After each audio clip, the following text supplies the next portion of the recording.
வாழ்க இவ்வையகம் வளத்துடன் வாழ்க வாழ்க. வாழ்க இம்மாநிலம் ஆழ்ந்துணர்ந்து அமைதியாக. அன்பர்களே, ஜூன் 21 இன்றைக்கு தத்துவஞானி வேதாத்ரி மாமணிகள் தன்னுடைய வாழ்க்கை மலரில் எல்லா நேரத்திலும் தியானம் செய்யலாம் என்னும் தலைப்பிலே நம்மை சிந்திக்க சொல்கிறார். வாருங்கள். தியான முறையை ஏற்காதவர்கள் என்ன கேட்கிறார்கள்?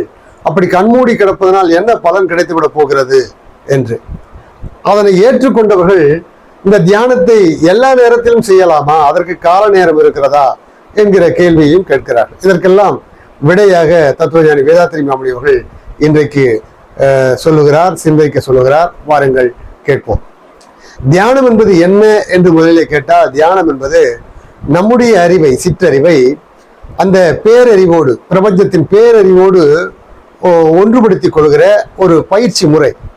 அந்த பயிற்சி முறையினால் என்ன நடக்கும் என்றால், மனமானது எப்போதும் தீட்டா நிலையிலும் ஆல்பா நிலையிலும் இருக்க பழகி கொண்டால் நமக்கு எப்போதும் நன்மையே வந்து சேரும் என்பதுதான். நாம் பிறரோடு பழகும் போது பிறர் நமக்கு தீயமை ஏதாவது நினைப்பார்களே ஆனாலும் கூட அது நம்மை வந்து நெருங்காத ஒரு நிலை நமக்கு ஏற்படும் என்று சொல்கிறார் தத்துவஞானி வேதாத்ரி மாமணி அவர்கள். எடுத்துக்காட்டாக, ஒரு வானொலி பெட்டி இருக்கிறது.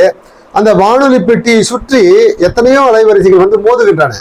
ஆனால் பாருங்கள், நீங்கள் எந்த அலைவரிசையில் அந்த பெட்டியை, அந்த வானொலி பெட்டியை டியூன் செய்கிறீர்களோ அந்த அலைவரிசையில் என்ன கேட்க வேண்டுமோ அது மட்டுமே உங்களுக்கு கேட்பது போல, நாம் நம்முடைய மனத்தை சரியான வகையில தீட்டா நிலையில, ஆல்பா நிலையில எப்போதும் டியூன் செய்து வைத்துக் கொண்டு விட்டால் பிறருடைய எண்ண அலைகள் நம்மை பாதிக்காது என்று தத்துவஞானி வேதாத்ரி மாமணி அவர்கள் கூறுகிறார்கள்.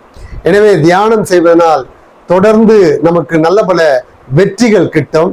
அப்படி வெற்றிகள் கிட்டாமல் ஏதேனும் தடை ஏற்பட்டாலும் கூட அது நன்மைக்குத்தான், அது நம்மை திசை திருப்பத்தான் இது நடந்திருக்கிறது என்று ஏற்றுக்கொள்கிற அளவிற்கு மனநிறைவு ஏற்படும் என்பதுதான் முக்கியமான செய்தி.